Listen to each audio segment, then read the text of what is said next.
నీ బంధువుల ఎదుట దేవుడు నీకు విజయం ఇస్తాడు. నీ పగవారి ఎదుట దేవుడు నిన్ను గొప్ప చేస్తాడు. నిన్ను దూషించే వారి ఎదుట దేవుడు నిన్ను గొప్ప చేస్తాడండి.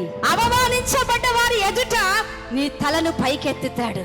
ఆమేన్. నిన్ను ఎవరు అవమానిస్తున్నారో, ఎవరు నిందిస్తున్నారో, అయ్యో సంవత్సరాలు అయిపోయింది, ఇంకా నీకు పిల్లలు లేరు అని హింసిస్తున్న వారి ఎదుట నీ దేవుడు నిన్ను ఘనపరచబోతున్నాడు. నిన్ను గొప్ప చేయబోతా ఉన్నాడు.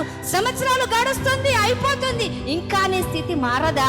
నీ బిడ్డలకు పెళ్లిని కాదా? నీకు ఇల్లు రాదా? నీకు మంచి ఉద్యోగము రాదా అని అవమానముతో ఎత్తేలన చేస్తున్న వారి ఎదుట దేవుడు ఏం చేస్తాడంటే నిన్ను గొప్ప చేయబోతున్నాడు. నిన్ను దేవుడు గొప్ప చేయాలని దేవుడు ఆశపడతా ఉన్నాడు. దేవుని బిడ్డలారా, ఈ రోజు నుంచి నీ జీవితాన్ని దేవుడు గొప్ప చేయబోతున్నాడు.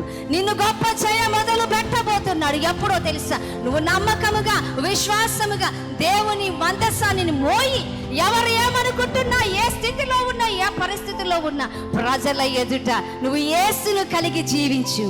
ఆమేన్.